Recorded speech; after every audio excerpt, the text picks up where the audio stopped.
मेरे प्यारे दर्शकों को देश की सबसे पसंदीदा डिबेट शो देश की बहस में दीपक चौरसिया का नमस्कार। कन्याकुमारी से क्षीर भवानी तक, कोटेश्वर से कामाख्या तक, लक्षद्वीप से लेह तक जो सबसे बड़ा मुद्दा होता है उसमें हम आपकी राय जानकर चुनते हैं देश की बहस का विषय। बहस की दशा और दिशा भी आपके माध्यम से ही तय होती है। साथ ही शो में आप और हमारे एक्सपर्ट पैनल मंच को साझा करते हैं और देश में हो रही सबसे बड़ी हलचल पर बेबाकी से अपनी बात रखते हैं। तो आइए शुरू करें देश की बहस माननीय जनता और मेहमानों के साथ। आज आपने देश की बहस का जो मुद्दा तय किया है वो है केंद्र किसान में मानने मनाने का दौर जारी, कब समाधान की बारी। लगता है समाधान होगा नहीं, क्योंकि आज दोनों तरफ से डेडलॉक की स्थिति आ गई है। इसे 80% लोगों ने वोट देकर देश की बहस का मुद्दा बनाना चाहा है। पहले 3 कृषि कानूनों में संशोधन पर बात और उसके बाद संयुक्त किसान मोर्चा के प्रतिनिधि राजी नहीं हुए। फिर 1 से 1.5 साल तक तीनों कानूनों को होल्ड करने का ऑफर दिया गया, जिसे किसान संगठनों ने आज ठुकरा दिया। इसका असर यह हुआ है कि आज हुई 11 दौर की बातचीत भी बेनतीजा रही और अगली तारीख भी तय नहीं। उधर किसान संगठन अड़े हैं कि जब तक कानून वापस नहीं होगा तब तक आंदोलन खत्म नहीं होगा। कृषि मंत्री नरेंद्र सिंह तोमर ने किसानों से अपेक्षा भी की थी कि कोई बड़ी दुर्घटना न घटे, क्योंकि बड़ा सवाल 26 जनवरी को लेकर है। किसान संगठनों ने ऐलान किया है कि ट्रैक्टर मार्च तो होकर रहेगा, मगर प्रदर्शनकारी किसानों को यह भी तय करना होगा कि गणतंत्र दिवस की शान पर इंच भर भी आंच न आने पाए।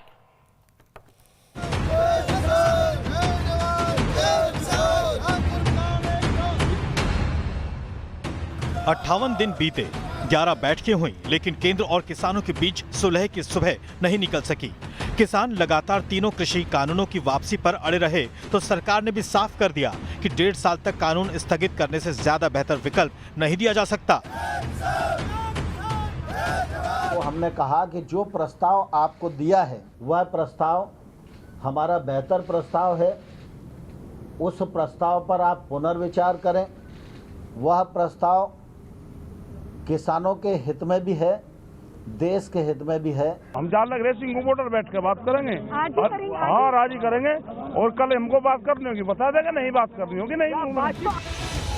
बैठक बेनतीजा रहने के बाद अब गणतंत्र दिवस के दिन ट्रैक्टर मार्च निकालने के लिए किसान भी पूरी तरह अड़ गए हैं। हम दल बल के साथ जाएंगे और दिल्ली में बढ़ेंगे, हमारी पूरी तैयारी है। कितने ट्रैक्टर लेगा? गिनती नहीं, जिसे कहें वो यहाँ भरे। दूसरी ओर कुछ राजनीतिक पार्टियां भी किसान आंदोलन को भुनाने में लगी हुई हैं, जबकि कांग्रेस वर्किंग कमेटी की बैठक में कृषि कानून वापस लेने के लिए कांग्रेस ने प्रस्ताव पास किया है। अपनी कुर्बानी देकर भी न्याय की गुहार लगा रहे हैं। उनकी मांग मानने के देश के किसानों, खेत मजदूरों और गरीबों को एक षड्यंत्रकारी तरीके से देशद्रोही साबित करने में लगी है। किसान आंदोलन के चलते व्यापारियों ने भी अपना दर्द बयां करते हुए कहा है कि उन्हें लगभग 50,000 करोड़ रुपए के कारोबार का नुकसान झेलना पड़ा है। उनका यहां तक कहना है कि किसानों का सरकार का प्रस्ताव ठुकराना ये साबित करता है कि उनकी दिलचस्पी समाधान में नहीं है। यदि किसान अब भी इस फार्मूले को नहीं मानते हैं तो ये माना जाएगा, पूरे देश में संदेश जाएगा कि किसान समस्या को बनाए रखना चाहते हैं, समस्या का समाधान नहीं चाहते। केंद्र सरकार लगातार किसानों को समझाने की कोशिश में जुटी तो सुप्रीम कोर्ट द्वारा गठित कमेटी भी कृषि कानून को लेकर अपने काम में जुट गई। देश की बहस में आज चर्चा है कि अगर 2 महीने में आंदोलनकारी किसान 2 कदम भी आगे नहीं बढ़ना चाहते और गणतंत्र दिवस के मौके पर ट्रैक्टर से ही अपना रास्ता निकालना चाहते हैं तो समाधान का समय आएगा कब? और देश की बहस में हमारा आज का सवाल इसी से जुड़ा हुआ है। हमने सवाल पूछा है, सरकार के 1.5 साल तक कानून स्थगन के प्रस्ताव पर किसानों को क्या पुनर्विचार करना चाहिए? हाँ या नहीं में आप हमें जवाब दे सकते हैं। आप हमारी वेबसाइट पर जा सकते हैं, आप हमारे मोबाइल ऐप को डाउनलोड कर सकते हैं और लगातार देश की बहस देख सकते हैं। आप हमारे ट्विटर हैंडल पर जा सकते हैं, आप हमारे फेसबुक पेज पर जा सकते हैं। कार्यक्रम के बारे में अगर कोई राय है, सुझाव है या फिर आप शो के अंदर शामिल होना चाहते हैं तो एक छोटा सा वीडियो बनाकर हमें 9711002266 पर आप व्हाट्सएप कर दें। सीधे पैनल को इंट्रोड्यूस करूंगा। मेरे साथ इकबाल सिंह लालपुरा साहब हैं, नेशनल स्पोक्स पर्सन है बीजेपी के, एक आईएएस ऑफिसर भी रह चुके हैं। रवनीक सिंह मान साहब मेरे साथ जुड़ेंगे, जो कि एक किसान हैं, किसान नेता हैं। मेरे साथ डॉक्टर राकेश सिंह है, प्रोफेसर है एग्रीकल्चर इकोनॉमिक्स के, बनारस यूनिवर्सिटी से जुड़े हुए हैं मेरे साथ आलोक शर्मा जी हैं, नेशनल स्पोक्स पर्सन है कांग्रेस के। भानु प्रताप सिंह जी हैं, नेशनल प्रेसिडेंट है भारतीय किसान यूनियन भानु के। और मैं राकेश टिकैत जी का भी इंतजार कर रहा हूं, जो इस वक्त सिंधु बॉर्डर पर एक मीटिंग के अंदर बैठे हुए हैं। लेकिन शुरुआत में एक तस्वीर से करना चाहता हूं, और मैं चाहता हूं भानु जी ये तस्वीर देखें। तस्वीर दिखाइए जिसमें किसान नेता रुलदू सिंह मानसा ने अपनी गाड़ी तोड़ी और ये कहा कि ये गाड़ी दिल्ली पुलिस ने तोड़ दी है। देखो गाड़ी में नहीं, पहले तो तुम नहीं तो रोकी, अब इसे क्यों हटवा रहे? मतलब पता नहीं है, लोग मीटिंग में जा रहे हैं। रहने दो रहने दो रहने दो।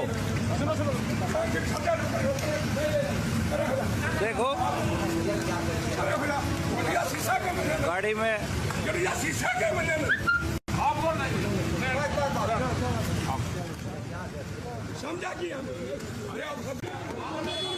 नहीं, पहले तो तुम नहीं तो रोकी, अब इसे क्यों हटवा रहे? मतलब पता नहीं है, लोग मीटिंग में जा रहे हैं। रहने दो रहने दो रहने दो। देखो गाड़ी में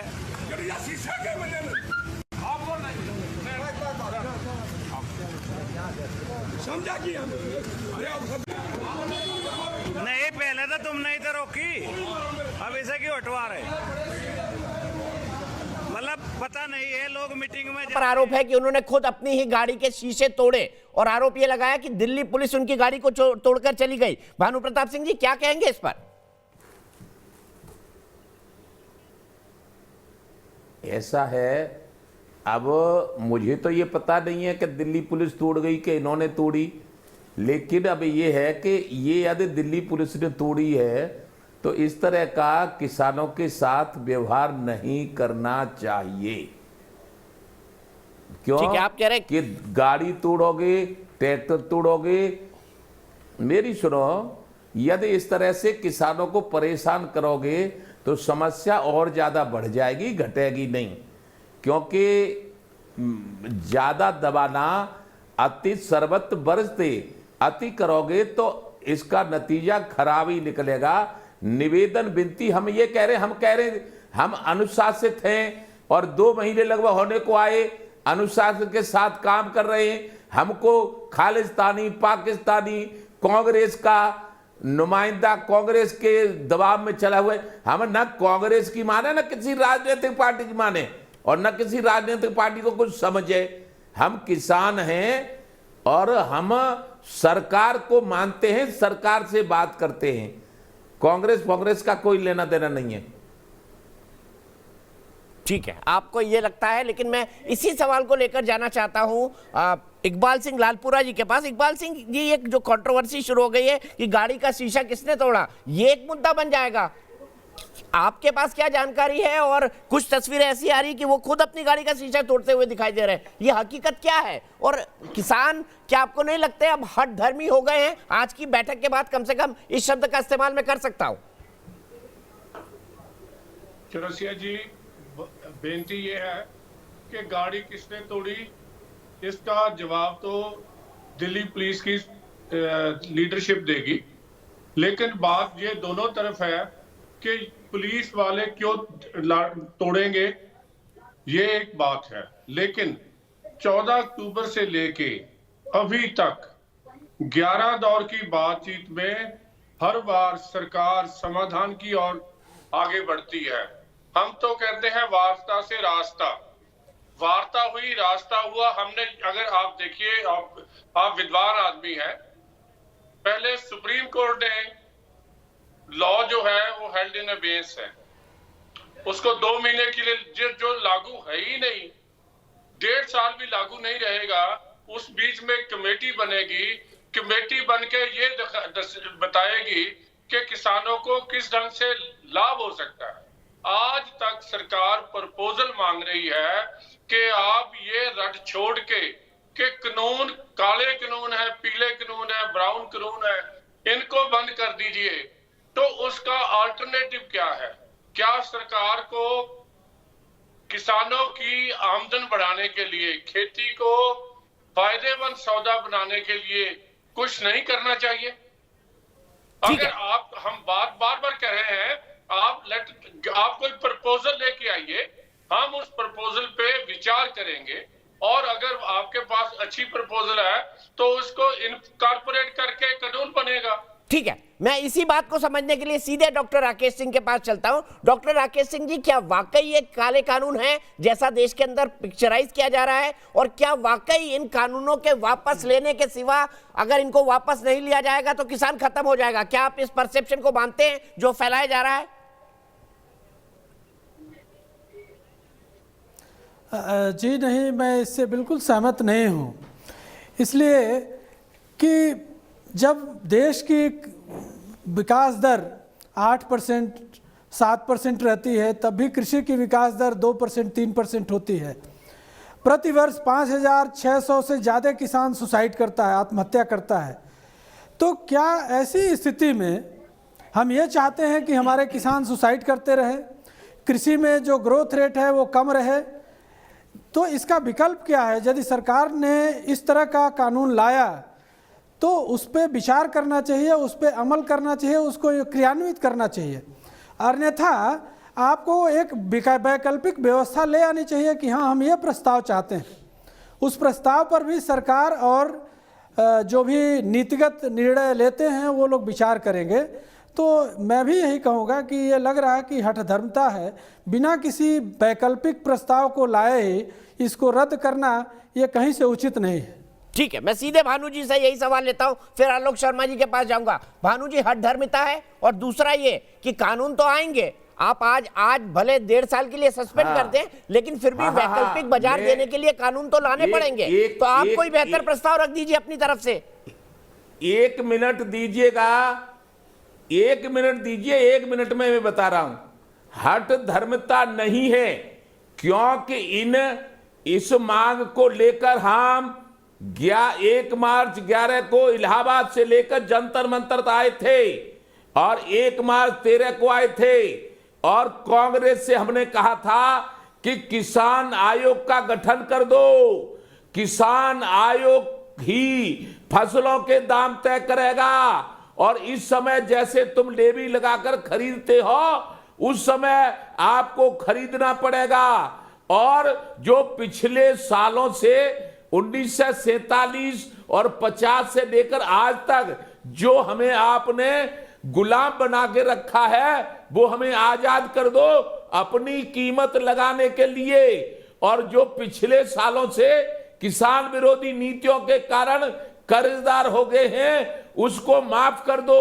इस पे उमा भारती सरकार बातचीत के लिए राजी है, कोई वैकल्पिक रास्ता सुझाइए। 1 मिनट सुनो, 1 मिनट सुनिए सर, ये तो राजनीतिक भाषण है, वैकल्पिक रास्ता सुझाइए। कानून बनाए हैं, अरे इनका विकल्प ये है किसान आयोग का गठन करो। सर, किसान आयोग की बात अभी तक किसी किसान नेता ने बैठक में नहीं कही है। ये कानून भानु जी, आप अपना अलग बात कह रहे हैं। किसान आयोग की मांग बैठक में 11 बैठकों में आज तक एक बार भी नहीं उठी है। तीन अरे मत उठो बैठक में, तीनों कानून से सत्यानाश हो जाएगा किसान का। किसान ये बताइए, सीधे आलोक शर्मा जी के पास चलता हूं। आलोक शर्मा जी, क्या वाकई इन तीनों कानून से किसानों का सत्यानाश हो जाएगा? आप भी इस परसेप्शन को मानते हैं? और मेरा दूसरा सवाल, अगर वैकल्पिक रास्ता नहीं तो समाधान कैसे निकलेगा?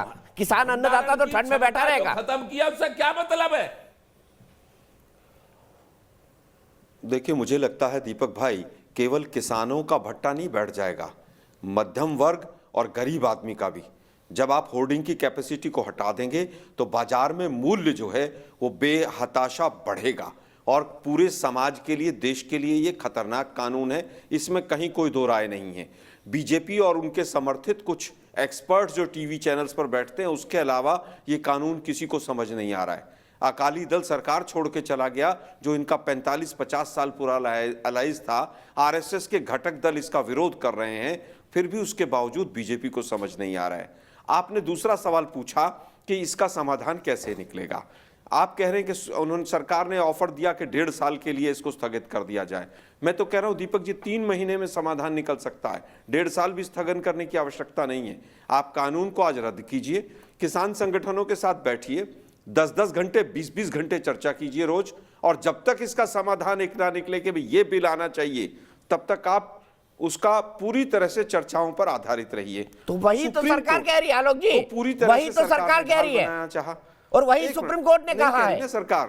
सरकार नहीं कह रही ना दीपक जी, सरकार जी सुप्रीम कोर्ट का तो बिल्कुल प्रश्न चिन्ह लगवा दिया इस सरकार ने। नीयत खराब थी इस सरकार की पहले दिन से। चोर दरवाजे से बिल आएगा, एनआईए की जांच होगी किसानों के ऊपर, सरकार झूठ बोलेगी, जाल में फंसाने की कोशिश की जाएगी, 100 से ज्यादा शहादत होने के बाद भी सुप्रीम कोर्ट को ढाल बनाएंगे, कमेटी का खेल खेलेंगे। हठ धर्मिता तो सरकार की है, हठ धर्मिता इतनी ज्यादा है, ऐसा लगता है कि बीजेपी ने कुछ कंपनियों से, कुछ बड़े धनाढ़यों से टोकन पकड़ लिया जो वापस नहीं हो रहा है। ठीक है, रमनीत जी के पास चलता हूं इसी बात से। आलोक जी ठीक है, आपने अपनी बात कह दी, अब आप रिपीट कर रहे हैं। दीपक जी रमनीत जी से जवाब लेना चाहूंगा, दीपक जी अंतिम बात कहना चाहूंगा। ठीक है, बोल दीजिए। आज सुप्रीम कोर्ट में दीपक जी आज सुप्रीम कोर्ट में स्थगन की बात कर दी कि साहब 1.5 साल तक के लिए स्थगित कर दिया जाएगा। कल ही दूसरी पीआईएल लग जाएगी बीजेपी के समर्थित 4 लोगों के द्वारा कि हमें ये कानून बहुत अच्छा है और सुप्रीम कोर्ट इस पर फैसला ले, और ये 1.5 साल हम रुक नहीं सकते। सरकार का केवल और केवल एक मकसद है, ये किसान आंदोलन किसी तरह से कमर टूट जाए। ये नक्सली है, खालिस्तानी है, टुकड़े टुकड़े गैंग है, आज ये हठ धर्मी हो गए, कुछ दिन पहले कुछ और थे, आतंकी थे। मुझे लगता है सरकार पूरी तरह से मान चुकी है कि गलती हुई है, लेकिन अहंकार आड़े आ रहा है। सुप्रीम कोर्ट को जवाब ले लेते हैं रमनीक मान से, फिर इकबाल सिंह लालपुरा जी से। रमनीक मान जी, क्या कानून इतने खराब है? फिर सुप्रीम कोर्ट स्वयं कह रहा है कि इस कमेटी के पास कोई पावर नहीं। जी थोड़ा सा धन्यवाद भाई साहब, मेरा समय धन्यवाद।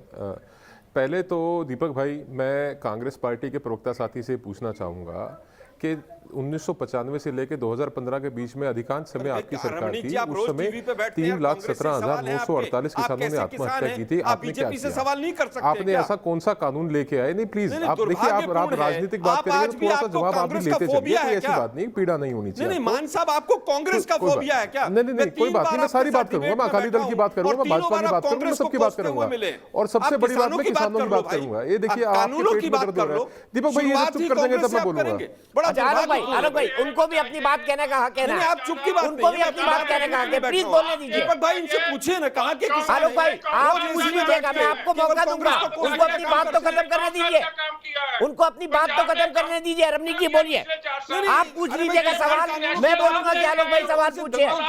धन्यवाद। 1 एजेंडा कांग्रेस को कोसने का है, बीजेपी रोज बैठाती है इनको। जी और सारे देश का बैठाया हुआ देखिए कितनी तकलीफ हो रही है, देख रहे हैं दीपक भाई आप, कितना दर्द हो रहा है। इकबाल जी सिर्फ 1 मिनट, इनको आप शांत करा लीजिए भाई, मैं बाद में बोलूंगा, मेरे को बोलने की बहुत जरूरत नहीं है। 1 मिनट में तुरंत आऊंगा आपके पास, रमनीक जी जवाब दीजिए। सच बहुत कड़वा लगता है, सच बहुत कड़वा लगता है, सच बहुत कड़वा लगता है, सच बहुत कड़वा लगता है। इनका प्लीज फेडर डाउन कर दीजिए, मैं डिस्टर्ब हो रहा हूँ, प्लीज धन्यवाद। सच बहुत कड़वा लगता है साहब, मैं जो जब मैं बोलता हूँ ना आपको बहुत तकलीफ होती है, सिर्फ रमनीक मान और आलोक शर्मा फ्रेम में। जी मैं दीपक भाई ये कह रहा हूं कि ये आजादी से लेके अब जब तक कांग्रेस की सत्ता रही, इन्होंने किसान की भलाई के लिए क्या किया, ये इनके पास एक लेजिटिमेट सवाल है जो उनसे पूछना चाहिए। दूसरा, इन्होंने खालिस्तानी की बात करी। सबसे पहली बार रवनीत बिट्टो जो लुधियाना से कांग्रेस के सांसद हैं, उन्होंने ये बात कही थी, लाशों का ढेर लगाने की बात करते हैं। देखिए मैं उसमें भी नहीं घुसता, मैं ये पूछना चाहता हूं मेरे भाई जो आज बॉर्डर पर बैठे हैं कि अपना एजेंडा वास्तव में है क्या? हमने 26 जनवरी को मार्च निकालनी है, क्या हमारा सबसे बड़ा एजेंडा वो है? हमने 3 कानून वापस करवाने, हमारा एजेंडा वो है? हमने चौथा एमएसपी पे कानून लेके आना, हमारा एजेंडा वो है? बिजली के ऊपर जो अभी कानून आना है उसके ऊपर हमने चर्चा करनी है, हमारा एजेंडा है क्या वास्तव में?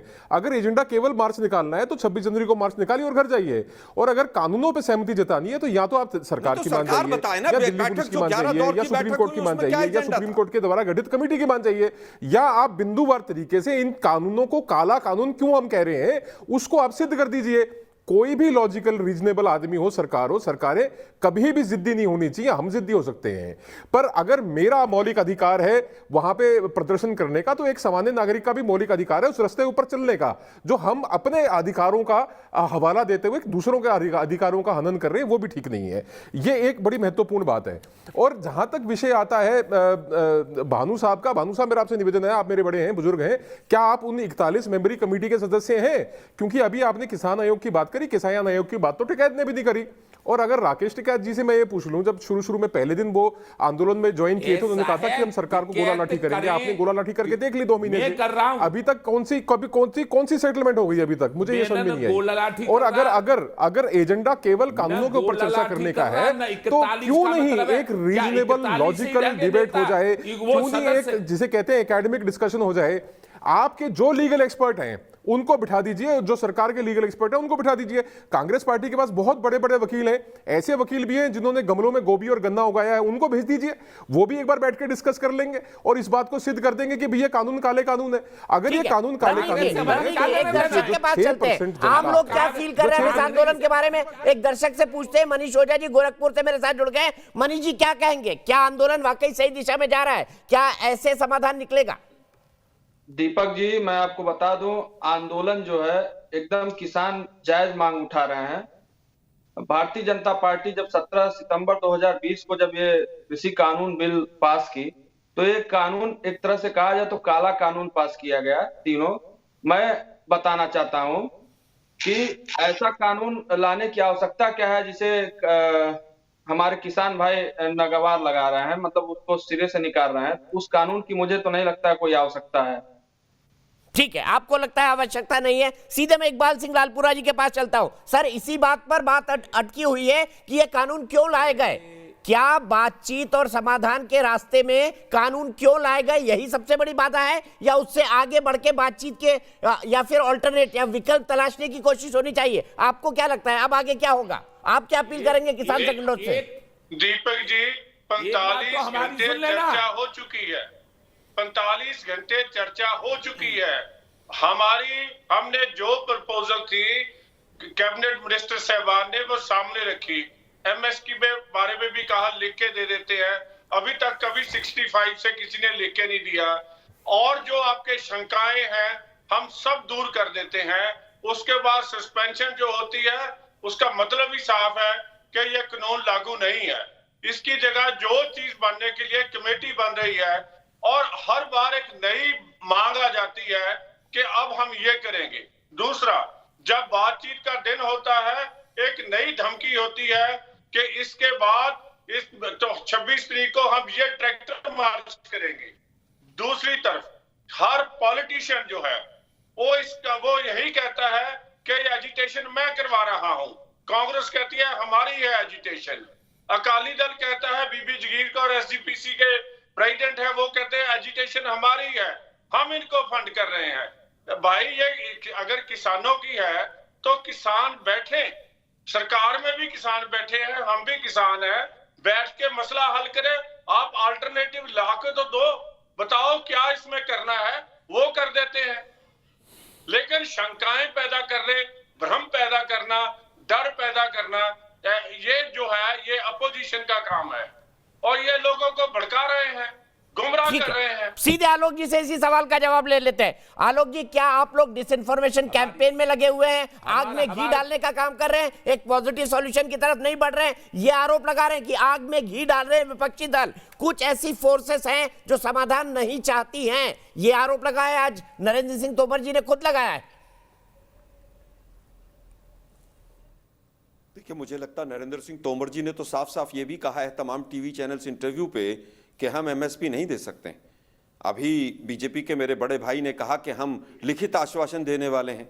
आप लोगों ने 700 पेज का सुप्रीम कोर्ट में फरवरी 2015 में एक एफिडेविट दिया था कि हम C2 से मेथड से कैलकुलेट करके एमएसपी नहीं दे सकते। तो आप कौन से स्टैंड पर खड़े हुए हैं ये नहीं पता है। दूसरी चीज, अभी बीजेपी के प्रवक्ता महोदय कह रहे हैं किसान डरे हुए हैं, किसान गुमराह हैं, किसान भटके हुए हैं और कांग्रेस ने भटकाया हुआ है। कांग्रेस ने पैसा दे दिया अकालियों ने। अरे भाई, सरकार आपकी है, आपको तो पता होना चाहिए। किसान अपने आप में सक्षम है, किसी पार्टी ने कोई पैसा नहीं दिया। कांग्रेस पार्टी ने कभी नहीं कहा कि आंदोलन हमारा है, आंदोलन किसानों का है, लेकिन हम तन मन और धन से, क्योंकि ये देश का विषय है और किसानों का विषय है, हम उनके साथ खड़े हुए हैं। हमारा ये स्टैंड था और आज भी यही स्टैंड है। लेकिन दुर्भाग्य इस बात का है कि 11 दौर की बातचीत के बाद भी दीपक जी एजेंडा तय नहीं है सरकार का। सरकार का केवल नियत यह है कि भगा दो, थका दो इनको, किसी तरह से एक बार ये उठ के चले जाएं यहां से। 4 दिन के बाद सुप्रीम कोर्ट से सरकार वही उसी तरह का कहीं ना कहीं निर्णय करने के लिए प्रयास करेगी जो सरकार चाहती है। सुप्रीम कोर्ट में जो कमेटी आई है वो अपने आप में उसने सुप्रीम कोर्ट की गरिमा के ऊपर प्रश्न चिन्ह लगाया है। आप मुझे केवल सुप्रीम कोर्ट के, अरे सर मैं नहीं दिखा रहा हूं, मैं नहीं दिखा रहा हूं। बीजेपी सारा झूठ बोल रहे हो। मैं कह रहा हूं बीजेपी ने लांछन लगवा दिया सुप्रीम कोर्ट के ऊपर। अरे साहब सुप्रीम कोर्ट के ऊपर लांछन लगवा दिया बीजेपी ने। बीजेपी ने अपने 4 पिट्ठू जो हैं वो सुप्रीम कोर्ट की कमेटी में बैठा दिए। अब वो कैसे गए हमें नहीं पता है, ये तो सुप्रीम कोर्ट भी क्या करे।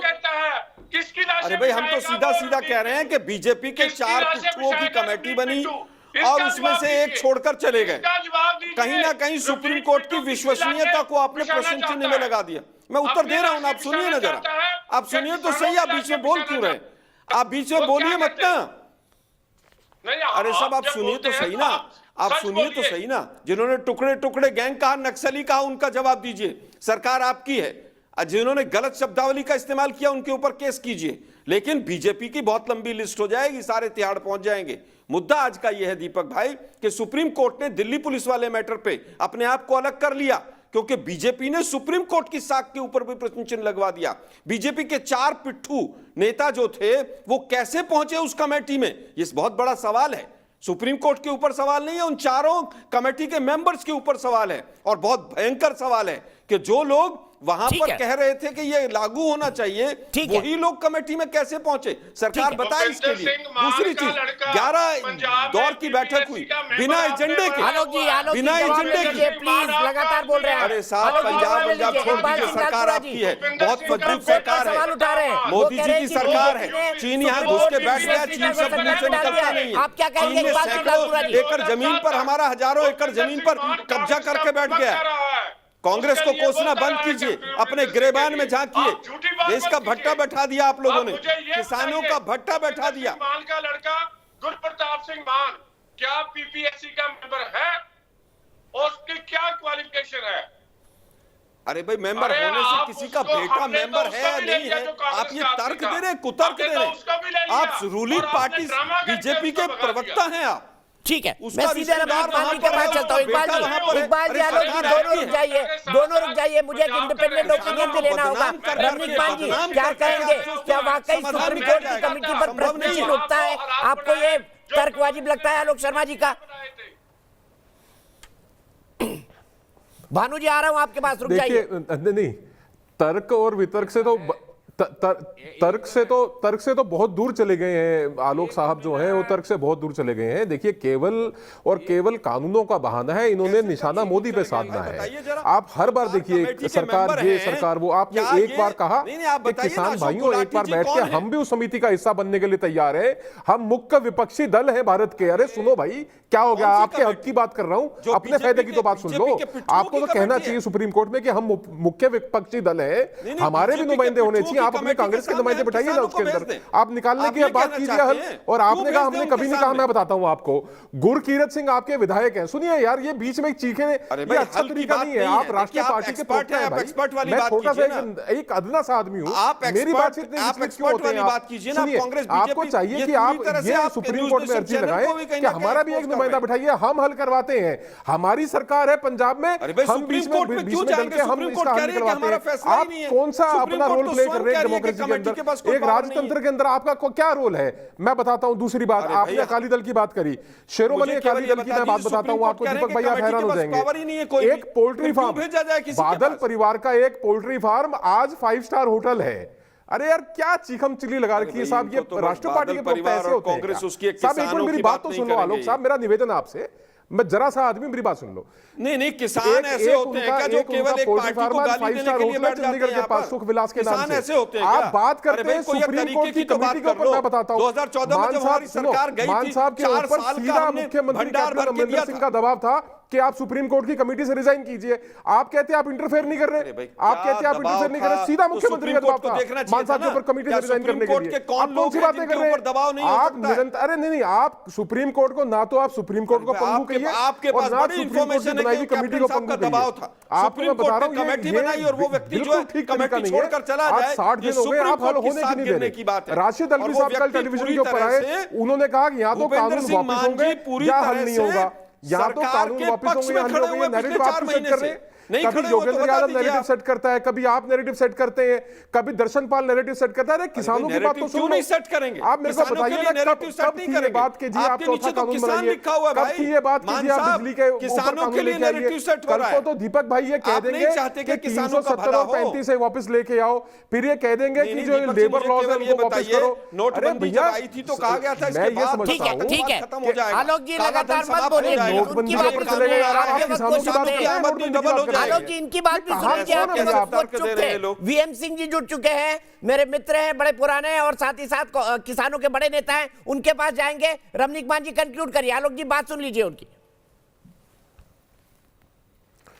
नहीं, मैं केवल ये कह रहा हूं कि एक हेल्दी डेमोक्रेसी में, एक हेल्दी प्रजातंत्र के अंदर विपक्ष का जो रोल होना चाहिए, अगर देश के समक्ष एक समस्या है, देश की इतनी बड़ी आबादी के समक्ष एक समस्या है, तो आप क्या रोल प्ले कर रहे हैं? आप एक कंस्ट्रक्टिव रोल क्यों नहीं प्ले करते? आप कहिए सुप्रीम कोर्ट में, आप कहिए सरकार को हमारे को हिस्सा बनाइए, हम भी इसका हिस्सा बनकर इसको रिजॉल्व करने का प्रयास करते हैं। अधिकांश किसान पंजाब में सरकार आपकी है।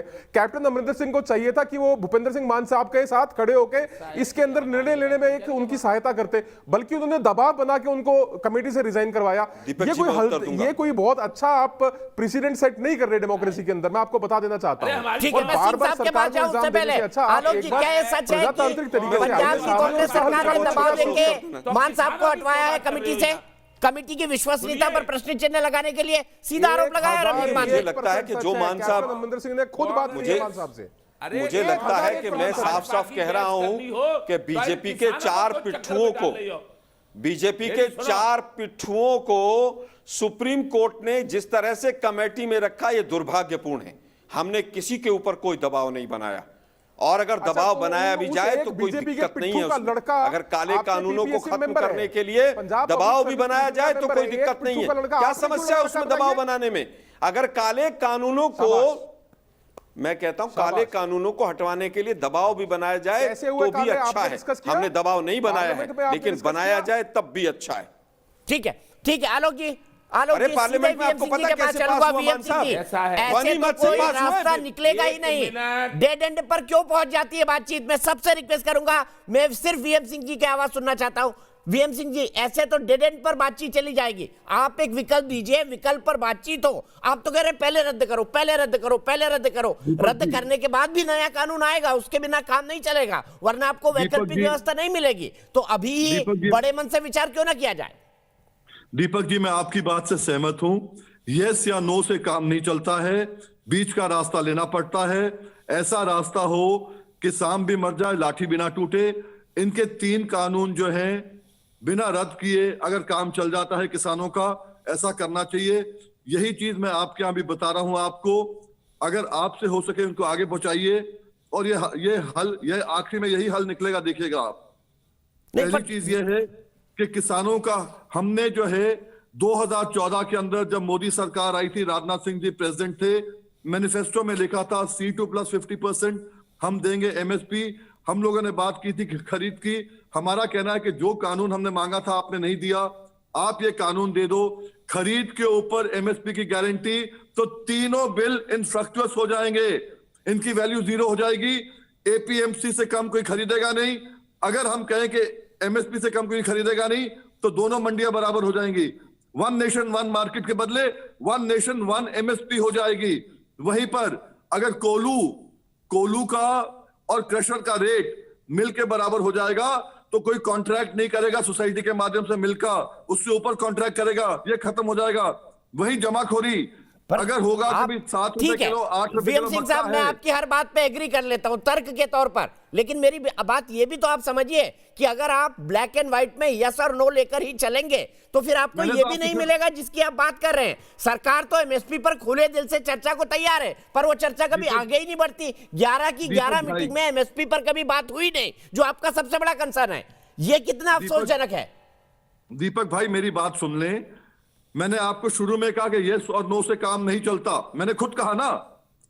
और मैं आपसे कह रहा हूं, शुरू में भी जब सबसे पहली मीटिंग हिंदुस्तान में मंत्रियों से हुई थी, राजनाथ सिंह जी से और तोमर जी से मेरी हुई थी 30 सितंबर को, हमने यही चीज उनसे कहा था, यही चीज मैंने उनसे कही थी। उसके 45 दिन बाद पंजाब से मीटिंग चालू हो गई।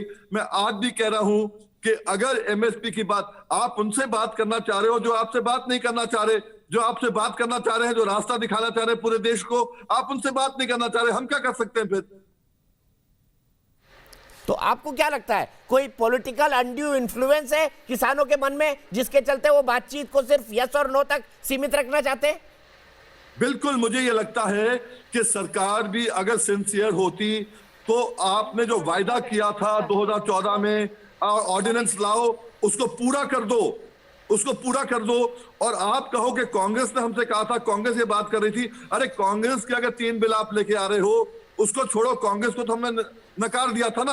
आप अपने बिल की बात करो, अपना बिल ले आओगे, अपने आप एक किसान को अगर 14-15 हजार रुपए एकड़ का फालतू मिल जाएगा, वो भंगड़ा डालते हुए अपना घर वापस जाएगा। वो संजू वर्मा जी, क्या सरकार सीरियस नहीं है? क्या सरकार सीरियस नहीं है?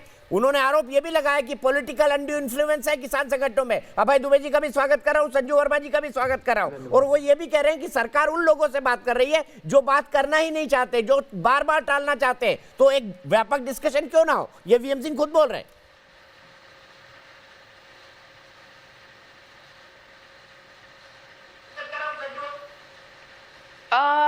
एक्चुअली दीपक जी, मैं आपको ये बताना चाहती हूं कि चाहे नरेंद्र सिंह तोमर हो, चाहे पीयूष गोयल हो, चाहे हमारे आदरणीय प्रधानमंत्री नरेंद्र मोदी क्यों ना हो, उन सब ने बार बार एक चीज दोहराई है कि किसानों का हित मोदी सरकार के लिए सर्वोपरि है। और हम हर एक वर्ग, हर एक किसान संगठन, किसान संस्था, उनको अपने साथ कंसेंसस की ओर लेकर आना चाहते हैं। चाहे वो इक्का दुक्का संगठने हो, चाहे वो 5, 10, 15 किसान हो। यह बात तो सही है कि भारत में 300 से ज्यादा किसान यूनियन है और भारतीय किसान यूनियन सभी किसानों का प्रतिनिधित्व नहीं करती। यह बात मैं डंके की चोट पे आपके चैनल पर बताना चाहती हूं। राकेश टिकैत सभी किसानों का प्रतिनिधि नहीं बन सकते, ना ही गुरनाम सिंह चढ़ूनी सबके प्रतिनिधि हैं, ना ही शिव शर्मा कक्का जी सबके प्रतिनिधि हैं। सरकार इन लोगों के साथ इसलिए बातचीत कर रही है क्योंकि सरकार चाहती है कि कंसेंसस रादर देन कॉन्फ्रंटेशन, ये हमारी अप्रोच रही है और रहनी चाहिए।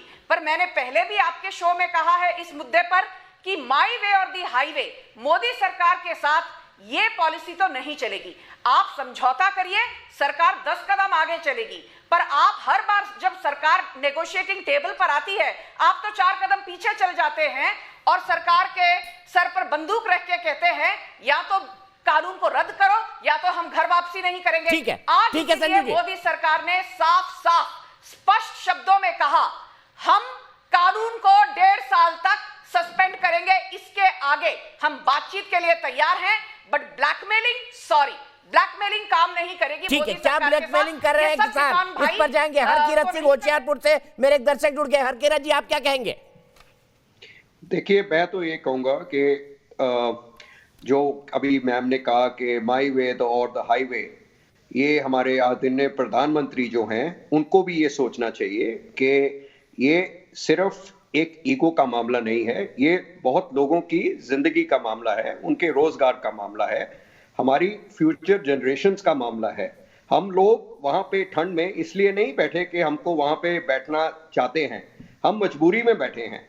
जो कानून हमारे ऊपर थोपे गए हैं वो हमारी सलाह के बिना थोपे गए हैं। अगर हमको जो आप सरकार हमको देना चाहती है, हमको वो मंजूर ही नहीं है, तो हमें क्यों आप फोर्स कर रहे हैं कि हम उनको मानिए जो आपको पसंद है। मेरे कहने का मतलब ये है कि जो फार्मिंग कम्युनिटी है, हम सबको खाना देते हैं, सबको रोटी देते हैं। आप एक चीज देखिए, जब आप रोटी खाते हैं अपनी प्लेट में, आपको शुक्र मनाना चाहिए उस वाहिगुरु का या उस किसान का जिसने आपकी प्लेट में इतनी मेहनत करके वो रोटी डाली है। मेरे कहने का ये मतलब है, be sensitive to the farmers issue. और 10 बार आप बुला चुके हैं फार्मर्स को वहां मीटिंग के लिए।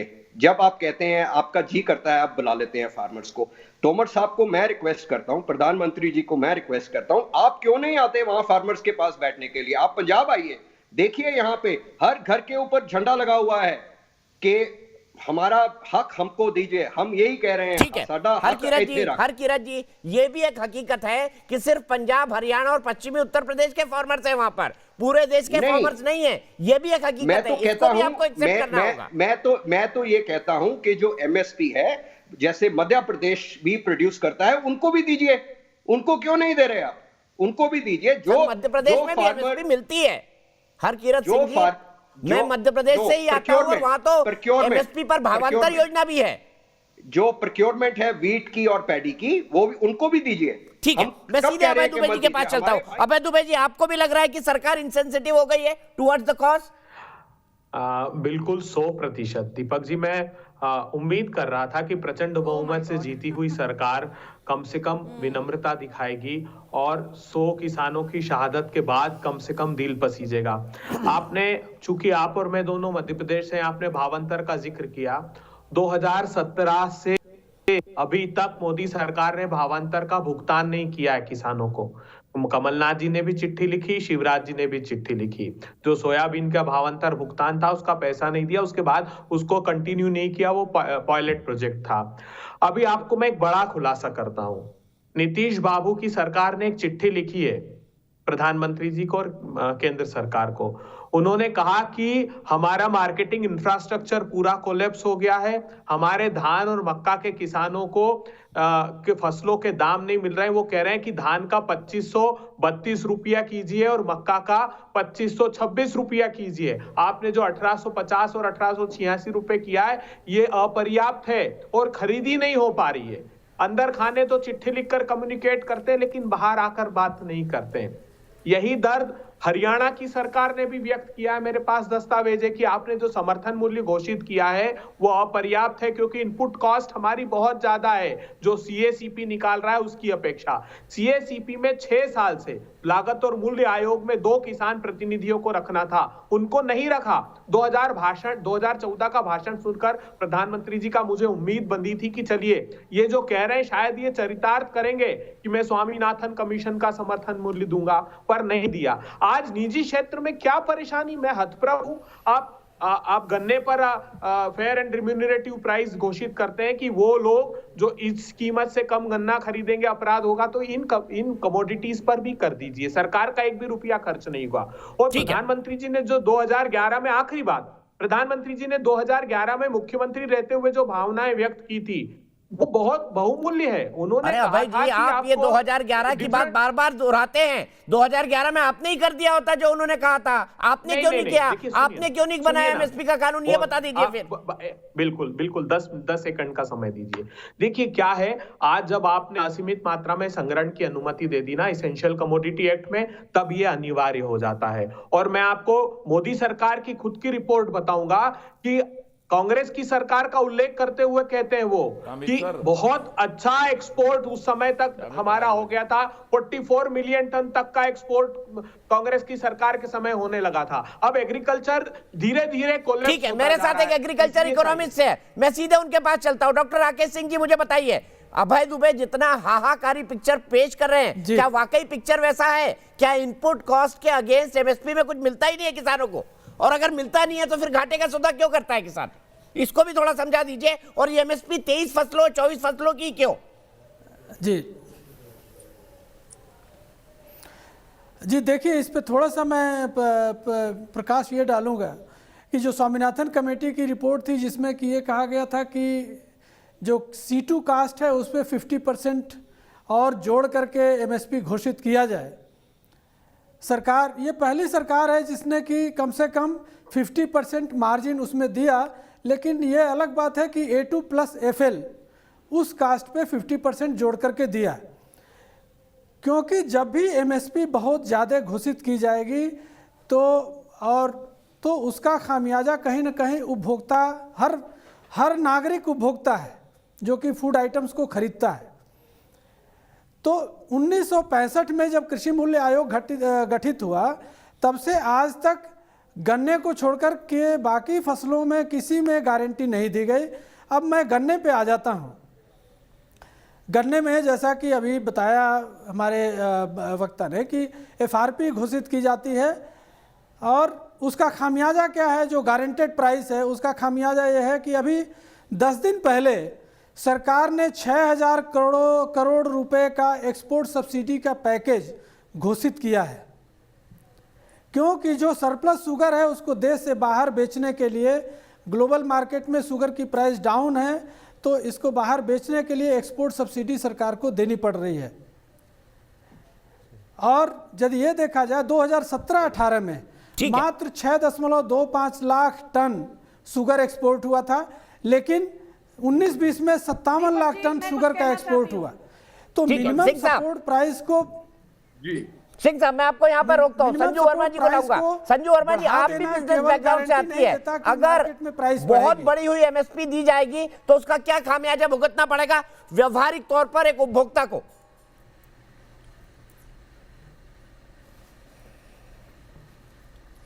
देखिए दीपक जी, मैं एक चीज कहना चाहती हूं आपको बड़े स्पष्ट शब्दों में कि इकोनॉमिक्स का, अर्थशास्त्र का ये रूल है कि किसी भी चीज का प्राइस डिमांड और सप्लाई पर निर्धारित है। एमएसपी में हम गारंटीड आउटपुट प्राइस देने की कोशिश करते हैं। अभी बात यह है कि मान लो मक्का हो, धान हो, गेहूं हो, यदि अंतर्राष्ट्रीय स्तर पर बहुत भारी मात्रा में इसका उत्पादन है तो there is an over supply. तो चाहे आप जितनी भी कोशिश करें, लोकल डिमांड सप्लाई अंतर्राष्ट्रीय डिमांड सप्लाई से कहीं ना कहीं जुड़ी हुई है। तो एमएसपी तो आपने डाल दी, बट जब ग्लोबल सप्लाई इतनी है और डिमांड उतना नहीं है तो लोकल प्राइस पर भी फर्क पड़ेगा। आपने मान लो मक्के की एमएसपी रख दी 1850 रुपए प्रति क्विंटल, बट यदि ओवर सप्लाई है इंटरनेशनल मार्केट्स में और डोमेस्टिक मार्केट्स में, तो मुझे बताइए कि जब 1850 से कम में मिल रही है तो कोई 1850 क्यों देगा?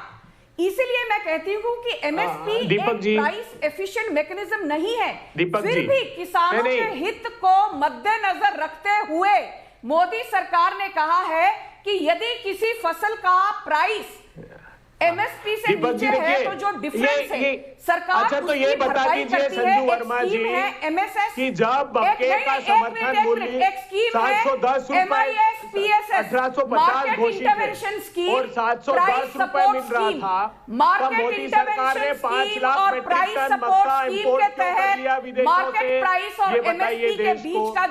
आपको ये बताना पड़ेगा कि जब वीट का प्रोडक्शन 105 से 107 मिलियन। अभय जी सुन लीजिए ना, आपको पूरा मौका मिला था बात करने का। बंद करिए, ये जो महाशय हैं बीच में बोलते जा रहे हैं। दीपक जी ये गलत बात है। जब ये बोल रहे थे आपने मुझे स्क्रीन पर नहीं लिया, अभी ये बार बार टोक रहे हैं।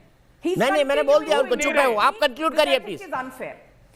सीधी बात राजेंद्र जैन जयपुर से जुड़िए। Market, thank you. यदि मार्केट प्राइस किसी फसल का एमएसपी के नीचे है तो मैं आज बड़ी जिम्मेदारी से आपको बता रही हूं, मोदी सरकार द्वारा एक स्कीम है, market intervention scheme and price support scheme. जो डिफरेंस है मार्केट प्राइस और एमएसपी के बीच का, उसका भुगतान मोदी सरकार करती है। पर आप सामने तो आइए, 16 लाख से ज्यादा किसानों को फायदा हुआ है। अरे आप ये बताइए। ठीक है, मैं दोनों के पास आऊंगा। संजू वर्मा जी यहाँ पर होल्ड करना होगा, मुझे ब्रेक लेना है। उससे पहले राजेंद्र जैन जयपुर पे। राजेंद्र जी क्या कहेंगे इस पूरे इशू पर? आपको क्या लगता है, क्या कोई समाधान निकलेगा यस और नो के फॉर्मूले पर? नमस्कार दीपक जी, मैं पिछले 15 सालों से 6 राज्यों के किसानों से जुड़ा हुआ हूं और एक बात मेरी समझ में नहीं आती है कि सरकार चाहे किसी भी पार्टी की हो, किसानों को नाराज करने की रिस्क कोई भी पार्टी नहीं उठाएगी। अभी देश में जो मौजूदा हालात चल रहे हैं, इससे एक बात ये सामने साफ नजर आ रही है कि कृषि बिल किसानों को सही ढंग से समझाया ही नहीं गया या किसान इसे सही ढंग से अभी तक समझ नहीं पाए। हमारे देश की एक एग्रीकल्चर एक्सटेंशन एजेंसी है, सेंट्रल गवर्नमेंट की भी है और स्टेट गवर्नमेंट की भी है। अगर ये किसानों को सही ढंग से बिल को समझाए, उनके फीडबैक को सरकार के सामने प्रेजेंट करे, तो शायद इससे कोई रास्ता आसानी से निकल सकता है। और वरना इस तरह से ये जो आंदोलन करना और करना, ये सब चीजें लोग इससे बहुत परेशान हो चुके हैं। ठीक है, आप राजेंद्र जी मुझे ऑनेस्टली बताइए, क्या वाकई ये काले कानून है? आपको क्या लगता है? आप तो किसानों से जुड़े हुए हैं। देखिए सर, मैं बहुत सारे किसानों से मिलता हूं, जुलता हूं, उनसे बातचीत होती है। अधिकांश किसान इस बिल को अपने लिए मतलब कोई ज्यादा वो नहीं बता रहे कि इस बिल से उनको कोई नुकसान नहीं है। वो बोलते किसानों की बेहतरी के लिए ही बनाए गए हैं, लेकिन किसानों को इसे सही ढंग से समझाना अभी तक समझाया नहीं गया है। ठीक है, क्या सरकार की ये कमी रही है कि वो किसान को समझा नहीं पाई? और वाकई जितने किसानों से मैंने भी बात की है, उनमें से भी ज्यादातर ये मानते हैं कि आने वाले समय में ये उनके लिए फायदेमंद है। यही से बात की शुरुआत करेंगे, वीएम सिंह जी से बातचीत की शुरुआत होगी। फिलहाल एक ब्रेक के लिए रुकते हैं। तो देश की बहस में हम बात कर रहे हैं कि क्यों बार बार किसानों और केंद्र सरकार की बैठक बेनतीजा होती जा रही है। मेरे साथ इस डिस्कशन में है संजू वर्मा जी, मेरे साथ है रमनीक मान जो कि एक किसान है, मेरे साथ है डॉक्टर राकेश सिंह, प्रोफेसर है एग्रीकल्चर इकोनॉमिक्स के BHU के, साथ ही साथ मेरे साथ भानु प्रसाद सिंह साहब हैं जो कि भारतीय किसान यूनियन भानु गुट के हैं, मेरे साथ वीएम सिंह साहब हैं, जाने माने किसान नेता हैं, साथ ही साथ मेरे साथ अभय दुबे हैं जो कि भारतीय कांग्रेस के राष्ट्रीय प्रवक्ता हैं। आज की बैठक के बाद केंद्रीय मंत्री नरेंद्र तोमर ने क्या कहा, मैं इसको फिर आपको सुनवाना चाहता हूं। नरेंद्र सिंह तोमर ने मीडिया से मुखातिब होते हुए कहा है कि कुछ लोग नहीं चाहते कि समाधान हो, किसानों का सियासी इस्तेमाल किया जा रहा है। मेरा सवाल होगा कौन है वो लोग, लेकिन पहले सुनिए क्या कहा उन्होंने। स्वाभाविक रूप से जब आंदोलन का नाम किसान आंदोलन हो, विषय किसानों से संबंधित हो, किसानों के संबंधित विषय का निराकरण करने के लिए सरकार तैयार हो और निर्णय न हो सके, तो हम अंदाज लगा सकते हैं कि कोई ना कोई ताकत ऐसी है जो इस आंदोलन को बनाए रखना चाहती है और इस आंदोलन में किसान का भला न हो जाए, इसको बारीकी से वो देख रही है। तो आपने सुना क्या कह रहे हैं। सीधे चलता हूं वीएम सिंह जी के पास। वीएम सिंह जी, आप तो दो टूक बोलने के लिए जाने जाते हैं, कौन है ये लोग? ऐसा है, मैं इसको शुरुआत आपसे करता हूं कि बीजेपी स्पोक्स पर्सन ने कहा कि राकेश टिकैत हो, गुरनाम सिंह हो, और भी नाम उन्होंने गिनाए। ये लोग जो हैं किसान नेता नहीं है, क्या है? वहीं पर ही बाकी स्पोक्स पर्सन बहुत चैनल्स पे कहते हैं, मंत्री कहते हैं कोई माओइस्ट है, कोई टेररिस्ट है। मैं पूछता हूं कि 11 वक्त की वार्ता के लिए इनसे क्यों बैठते हो आप? फिर अगर ये खालिस्तानी है, ये कुछ भी हैं, तो ये इसका जवाब तो सरकार के पास होना चाहिए ना। IB सरकार के पास है, इंटेलिजेंस सरकार के पास है, उनको मालूम होना चाहिए। अब मैं आपसे 2-3 चीजें छोटी छोटी कहूंगा। बहुत इकोनॉमिस्ट आपके पैनल पे बैठे हैं आज और विद्वान लोग हैं, उन्होंने डिमांड सप्लाई की बात करी और कहा जब डिमांड बढ़ जाती है, सप्लाई अगर मतलब छोड़ दीजिए, मैं केवल कहना चाहूंगा, उनको एक किस्सा बताना चाहूंगा। किस्सा क्या? एक हकीकत। जब चीनी का रेट, गन्ने की बात होती, चीनी का रेट अंतरराष्ट्रीय बाजार में आज भी 25 रुपए 26 रुपए है, बीच में कम हो गया था, तो इसी सरकार ने फ्लोर प्राइस लगा दी, 31 रुपए से कम कोई बेचेगा नहीं, और अब 33 रुपए कर दी उसको। उसके बाद भी उनको 6,000 रुपए दे दिया। हम वही चाहते हैं कि अगर आप के पास इतना बड़ा हृदय है चीनी मिल मालिकों के लिए, तो किसानों के लिए भी कर दो ना, हमें भी मिनिमम सपोर्ट प्राइस दे दो, क्योंकि हम जो है जो उगाते हैं आपके द्वारा जो है जो निर्धारित किया जाता है MRP मैक्सिमम रिटेल प्राइस, उस पे हम डीजल लेते हैं, उस पे हम खाद लेते हैं, उसका हम जो है आपके बिजली की पेमेंट करते हैं, कीटनाशक देते हैं, उसी पर तो निर्धारित होता है MSP, तो वो दे दो ना प्लीज। और मैं आपसे कहना चाहूंगा आज दीपक जी, A2+FL जी, मैं आ रहा हूं, रमनीक मान जी के पास जाऊंगा पहले। नहीं, मैं केवल कंप्लीट कर दूं जरा। A2+FL हमारे साथी ने कहा कि मोदी जी में ताकत थी करने की, मोदी जी में ताकत थी करने की, खरीफ का दिया था उन्होंने 2017 में A2+FL। इससे पहले मनमोहन सिंह ने रबी के अंदर A2FL दिया था, जिसको हमने रिजेक्ट कर दिया। अगर किसान मनमोहन सिंह को रिजेक्ट करेगा तो आपको एक्सेप्ट क्यों करेगा? दीपक जी मुझे बोलने दीजिए ठीक है प्लीज। संजू जी, एक मिनट। रवनीक मान, बाकी पैनलिस्ट भी हैं। रवनीक मान जी, संजू जी, उसके बाद मैं आपके पास आऊंगा। रवनीक मान जी, वीएम सिंह साहब जो कह रहे हैं, क्या तर्क संगत है उनकी बात? सर नहीं हो गया, वीएम सिंह जी बहुत सुना आपको।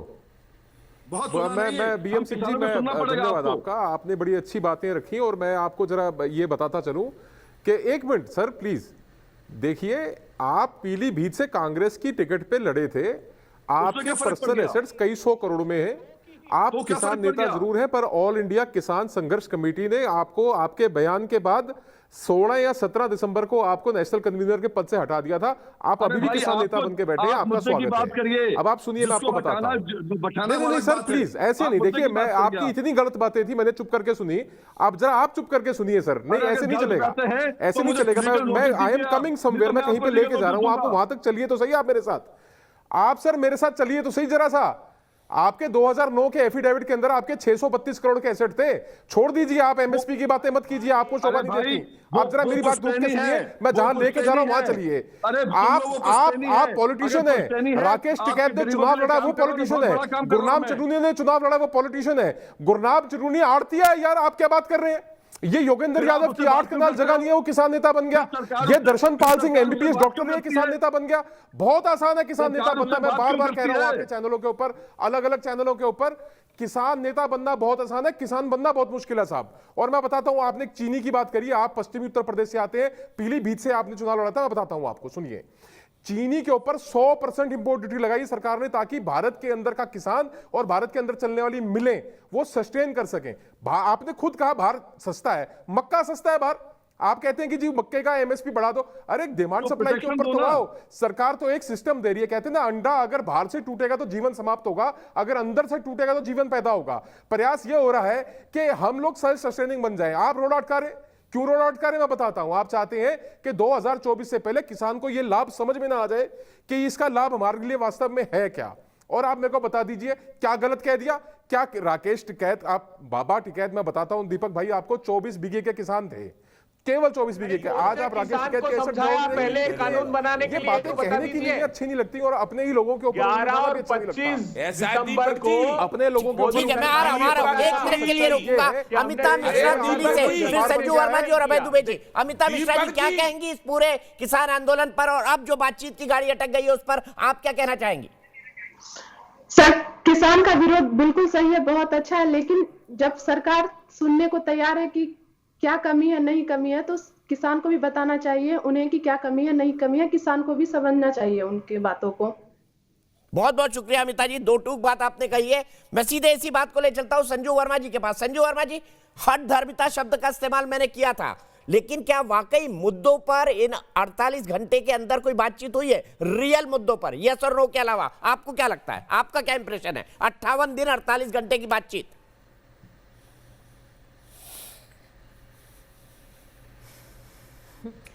आपने बहुत सही सवाल पूछा दीपक जी। बात यह है कि मैं जो कहती आ रही हूं कि किसान संगठन कुछ ऐसे हैं जो बार बार गोल पोस्ट को शिफ्ट कर रहे हैं। इन्होंने मोदी सरकार से मांग की कि जो एंटी स्टबल बर्निंग पराली वाला जो कानून है, किसानों को उसके तहत उसके दायरे से बाहर रखा जाए। मोदी सरकार ने कहा जी हां। इन्होंने कहा जो नया इलेक्ट्रिसिटी अमेंडमेंट एक्ट है उसको फिलहाल आप लागू ना कीजिए। मोदी सरकार ने कहा जी हां। इन्होंने कहा एपीएमसी मंडी और ट्रेडिंग एरिया जो आने वाले हैं नए कानून के तहत, उनमें टैक्स को लेकर समानता हो। मोदी जी ने कहा जी हां। इन्होंने कहा हमको सिर्फ मौखिक नहीं लिखित में प्रावधान चाहिए कि एमएसपी नहीं हटाई जाएगी। मोदी सरकार ने कहा हम इस पर भी पॉजिटिवली सोचेंगे। तो जब इन्होंने देखा कि मोदी सरकार इनकी सब बातें, ज्यादातर बातें सुन रही हैं, तब इन्होंने गोल पोस्ट चेंज कर दिया। भाई एमएसपी को कानूनी जामा पहनाइए। हम तो जब तक ये लॉज, ये कानून निरस्त नहीं होते, रद्द नहीं होते, हम तो घर वापसी नहीं करेंगे। तो ये हठ धर्मी और जिदबाजी तो है। दूसरी बात, यहां पर जो एक वीएम सिंह बैठे थे, एक मिनट, वो कहते हैं एमएसपी के बारे में उन्होंने इतना सब झूठ बोला। मैं एक चीज पूछना चाहती हूं, हरियाणा में बाजरा का एमएसपी 2150 प्रति क्विंटल पर खरीदारी हो रही है। आप में हिम्मत है, अशोक गहलोत की कांग्रेस की सरकार जो राजस्थान में है, मुझे बताइए वहां किसानों को बाजरा 1300 रुपए प्रति क्विंटल में बेचने पर कौन मजबूर कर रहा है?